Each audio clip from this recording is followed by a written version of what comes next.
Salut tout le monde, c'est Sou, j'espère que vous allez bien.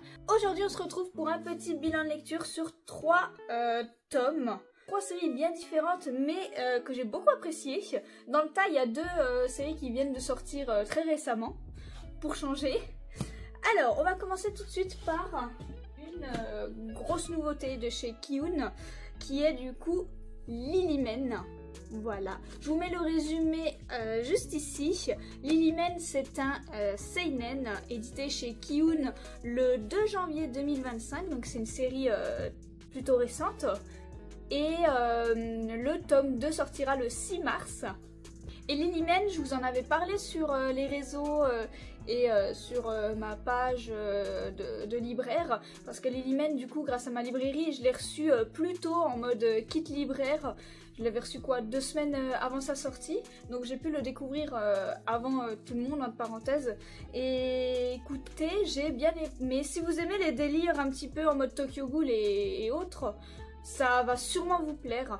Le seul reproche que j'aurais à lui faire, c'est du coup c'est du déjà vu, mais du déjà vu quoi. Le personnage principal qui devient un hybride entre un humain, et là dans cette œuvre-ci du coup il devient aussi mi-succube. C'est quelque chose qu'on a déjà revu hein, mais malgré tout ça marche bien. Lilymen est vraiment une œuvre pas mal. Alors c'est assez violent, hein. Il y a des planches qui sont assez hard, c'est très graphique aussi, vous allez voir c'est super joli, il faut que je vous montre certaines planches, mais moi je trouve que le point fort de l'œuvre c'est Nito. Donc c'est notre personnage principal. Je trouve que c'est un personnage qui est extrêmement touchant, on a très envie de le suivre dans son aventure, on a énormément d'empathie pour lui.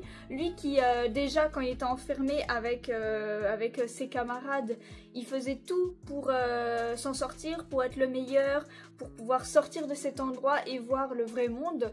Et il s'entraînait dur et malgré tout c'était jamais suffisant. Et quand ses amis ont décidé de s'enfuir et de l'emmener avec lui parce qu'il les faisait rêver avec le monde extérieur, et j'ai trouvé ça très touchant. Je trouvais qu'il y avait une sorte de bon lien de fraternité, de famille entre eux. Malheureusement, hein, ça s'est pas bien passé du tout. Hein. Tout le monde, tous ceux qui ont essayé de s'échapper vont se faire tuer, utiliser comme réceptacle, comme nourriture, comme beaucoup de choses pour la reproduction des succubes. Au final, ils n'étaient pas enfermés dans un vrai hôpital, mais vraiment dans un endroit pour servir d'usage personnel aux succubes. Et c'est vrai que c'est horrible. Et du coup, voir que ses amis se sacrifient pour sauver Nito alors qu'il était au bord de la mort, et lui, en échange, tout ce qu'il veut, c'est réaliser ses rêves et les rêves de ses amis décédés. J'ai trouvé ça très touchant. Il n'est pas dans un délire de vengeance, il n'est pas dans un délire de je déteste les succubes, je déteste les humains, je déteste machin. Non, Nito n'a pas de haine en lui. Nito, lui, en fait, il veut rendre hommage, il veut réaliser ses rêves, les rêves de ses amis qui ne sont plus là pour les réaliser. Je trouve que c'est un personnage très humain dans cet univers très morbide et ça contraste vachement et je le trouve vraiment très touchant. Il a des rêves simples qu'on peut trouver niais, comme caresser un chat, tomber amoureux, manger un réel repas parce qu'ils étaient nourris sous sonde. Mais je trouve ça très touchant en fait. Et il a même de l'empathie pour certains succubes. Enfin, c'est un personnage qui est très humain, qui est très touchant. Moi je le trouve pas niais, moi je le comprends dans le sens où il a vécu enfermé toute sa vie, il a découvert la vie à travers les livres uniquement et il a juste envie de vivre maintenant, d'être libre, et je le trouve très touchant. Alors que le pauvre, là il est obligé de servir d'appât pour les humains, pour affronter les succubes. Et du coup en plus il est détesté des deux camps. Il est détesté par les humains parce qu'il est mi-succube, il est détesté des succubes parce qu'il est mi-humain. Donc en fait il a limite sa place nulle part, mais lui il s'en fiche, tout ce qu'il veut c'est réaliser ses rêves qu'il connaît par cœur dans sa tête. Il connaît les rêves de ses amis et par cœur également dans sa tête. Et lui tout ce qu'il veut c'est les réaliser et survivre. Et franchement j'aime beaucoup ce personnage, l'histoire est vraiment pas mal. Le premier tome en tout cas il envoie bien, on est direct dans l'ambiance et on a envie de découvrir la suite. Et au niveau des dessins du coup je vous montre un petit peu. mais je trouve ça très joli. Il y a un niveau de détail qui est vraiment très très bon. C'est très satisfaisant. Regardez ça.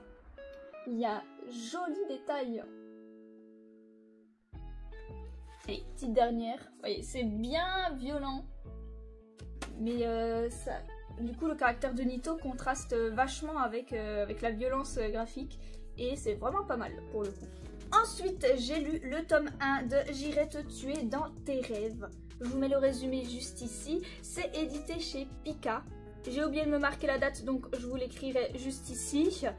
C'est un shonen et l'œuvre est terminée en 4 tomes. C'est une petite série. Et écoutez, alors je l'avais acheté parce que l'histoire me tentait bien. Mais la couverture, j'étais pas super fan du trait graphique. Donc je savais pas trop à quoi m'attendre. Bah, j'ai beaucoup apprécié ce tome 1. J'ai beaucoup apprécié parce que du coup, dans ce tome 1, du coup, on a encore une fois une sorte d'histoire de vengeance ou plutôt de rédemption de soi avec notre héros du coup qui a perdu sa sœur qui s'était faite agresser et assassiner. Et en fait, comme les assassins et ben, ils étaient mineurs, et ben, du coup ils sont pas allés en prison et en plus leur identité a été protégée par la loi, donc personne n'est au courant de qui avait fait cet horrible crime. Et bah, du coup notre héros il s'en remet pas en fait, lui il a pour but de les retrouver et pas de les tuer, mais de leur poser la question de voir s'ils regrettent, et s'ils regrettent pas, bah là il veut les tuer. Sauf que en tombant sur un de ces mecs-là, il va pas réussir le combat et il va se retrouver à l'hôpital. Et c'est là qu'il va découvrir une sorte de pouvoir assez étrange. C'est qu'il peut aller dans les rêves des autres personnes quand il est endormi. Bon, après il y a des conditions, par exemple, il faut qu'il ait déjà eu un contact physique volontaire aussi de l'autre personne pour pouvoir entrer dans ces rêves-là. Il peut pas entrer dans les rêves comme ça de manière random, il faut des conditions quand même, ce serait trop facile. Mais du coup, il va pouvoir rentrer dans les rêves des gens, et ce qu'il fait, c'est un peu à la Freddy Krueger en fait, ce qu'il fait dans les rêves, bah ça arrive aussi dans la vraie vie. Et du coup, il trouve une magnifique opportunité pour pouvoir torturer ces criminels, en faire ses petites victimes, sans qu'ils ne puissent rien faire, parce que du coup, il n'y a pas de preuves. Il n'y a pas de preuves. C'est magique. Et ouais, il n'a pas vraiment pour but de les tuer là, mais mais plutôt de leur faire du mal. J'ai l'impression, en tout cas, c'est ce qui est insinué dans ce tome 1. Je pense que à la fin, il voudra sûrement en finir ensuite. Là, il a juste envie de s'amuser, entre autres, les faire souffrir comme ils ont fait souffrir sa sœur à l'époque. Et c'est vraiment pas mal. C'est vraiment pas mal, je trouve le principe cool. Bon, c'est vraiment en mode Freddy, mais j'adore les films de Freddy, donc c'est vachement cool. C'est assez original. Le personnage principal, il est perturbant. Je trouve qu'il a un petit peu une vibe de Light Yagami là dans Death Note. Je sais pas pourquoi, mais je trouve qu'il a une petite vibe. Alors que rien à voir, hein, mais il a une petite vibe, je sais pas, dans son caractère, dans sa façon d'agir, en mode un petit peu double jeu, genre je suis quelqu'un de gentil, j'aide l'inspecteur qui trouve ça bizarre, mais en même temps, bah en fait c'est moi qui suis le coupable de leurs blessures, enfin... Et j'aime beaucoup la vibe, c'est très intéressant, il peut agir un petit peu en mode dieu de la mort finalement dans les rêves, et c'est vraiment stylé, c'est vraiment stylé. Ça va être fini, c'est fini en seulement 4 tomes, donc j'ai hâte de voir comment ça va se terminer. Est-ce qu'il va se faire choper? Est-ce qu'il va se faire avoir à son propre jeu? Ou est-ce qu'il va juste réussir à se venger et personne n'en saura rien? Je ne sais pas, mais j'ai très hâte de voir la suite. Après au niveau des dessins, bah, c'est ce que je pensais en regardant la couverture, c'est... bizarre. Je suis pas ultra fan pour être honnête. Mais après je trouve que ça ajoute bien à l'angoisse de l'œuvre, à la vibe encore une fois. Il y a un style particulier.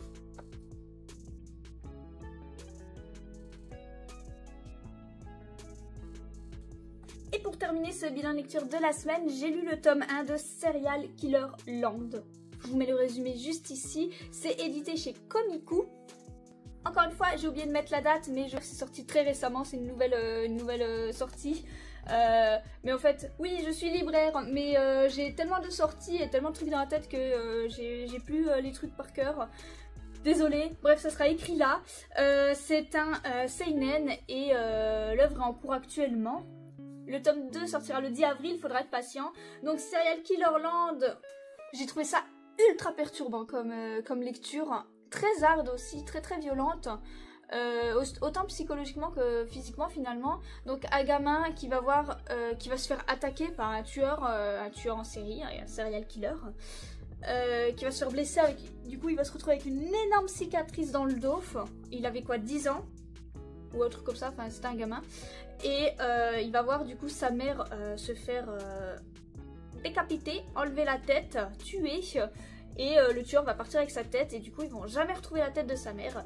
Et notre héros du coup, depuis il essaye de faire sa petite thérapie tout seul en se renseignant sur les serial killers, sur les tueurs en série, pour en apprendre plus sur leur psychologie, pour les comprendre et peut-être du coup faire son deuil ainsi en se disant voir comment il fonctionne, comment il pense, et il écrit du coup des histoires et tout. C'est sa façon en fait de faire son deuil, de soigner son traumatisme. C'est très intéressant, c'est un peu perturbant, et en fait du coup voilà, il va faire sa vie et un jour il va tomber sur le fameux tueur de sa mère. Il va reconnaître les cicatrices qu'il avait au doigt. Et ça va partir en steak. Il va se faire griller alors qu'il était en train de suivre ce tueur, parce que forcément, monsieur le serial killer, il n'en est pas à son coup d'essai. Donc le suivre comme ça marche pas quoi. Il est pas bête. Et c'est super intéressant parce que du coup, il va se faire choper par le serial killer et ça va communiquer. Et on découvre que notre héros, même avant en fait qu'il revoie le tueur de sa mère, on voit que notre héros il commence à être un peu perturbé psychologiquement, mais pas de la façon qu'on pense. En fait, on a limite l'impression qu'il est en train de vriller de côté. Alors peut-être parce qu'il a écrit des trucs un petit peu sombres, parce qu'il s'est renseigné énormément sur les serial killers, mais en fait c'est comme s'il n'était pas tout seul dans son corps, mais qu'il y avait la partie du coup tueur, psychopathe, un petit peu serial killer, qui se battait en lui. Et à ce moment-là, du coup, il se souvient plus de rien. C'est comme s'il avait une autre personnalité qui prenait le dessus. Pour l'instant, c'est pas ultra flagrant. On ne voit pas vraiment, cette personnalité à l'œuvre à fond. Sauf, on va dire, à la fin du tome 1 où on va dire que le serial killer qui a enlevé notre héros et notre héros se confrontent et le serial killer remarque que ce n'est plus le gamin là, le lycéen qui l'a kidnappé, mais que c'est un autre homme et que c'est quelqu'un comme lui. Et du coup c'est super intéressant, c'est très psychologique, très perturbant, et je pense qu'on va avoir une sorte de conflit psychologique pour notre héros qui d'un côté veut se rendre parce qu'il a déjà commis du coup un meurtre et il se considère comme fou en fait. Et d'un côté, l'autre personnalité qui prend un petit peu le dessus et qui veut manger sa mère. Et pas seulement sa mère, finalement. J'ai l'impression qu'il est un petit peu en mode je veux tuer les criminels et tout. Ça sonnait un petit peu comme ça à la fin du tome 1, à voir comment ça va évoluer. Mais c'est vrai que c'est très perturbant psychologiquement parlant. Il y a des fois où je relisais parce que je disais attends, c'est qui parle, qu'est-ce qui se passe ? Avant de comprendre que finalement il a une sorte de double personnalité, mais au départ j'ai pas compris tout de suite, et c'est vrai que c'est très intéressant, c'est très bien développé, même si pour l'instant ça va en douceur, heureusement, et c'est très bien amené. J'ai beaucoup apprécié, je trouve le personnage très intriguant et très intéressant, et au niveau des dessins c'est joli, j'aime bien, regardez-moi la cicatrice qu'il a, le pauvre.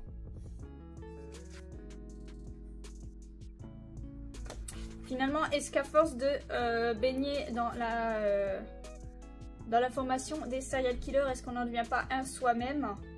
Et ben j'ai bien l'impression. Vous voyez, il s'imagine des trucs, il kiffe, et après il se dit wouh, je suis bizarre et tout. C'est pas normal. Ouais, les dessins sont très très sympas, surtout au niveau du faciès quand il y a des scènes un petit peu horrifiques ou quand notre héros se rend compte de certaines choses et qu'il est paniqué. Ça transmet vraiment bien les émotions et ça donne un peu des sueurs froides, je trouve. Enfin voilà, cette série est vraiment pas mal. C'est pas souvent que je vous parle de nouvelles séries parce que j'ai une liste comme ça de mangas à lire et à vous présenter. Mais là, comme je les ai lus récemment dans la librairie, à part J'irai te tuer dans mes rêves, enfin dans tes rêves, et je me suis dit que j'allais vous en parler. Voilà. Et sur ce, j'espère que la vidéo vous a plu. N'hésitez pas à me dire vos lectures de la semaine et si on a des lectures en commun ou non. Et sur ça, bien passer une bonne journée.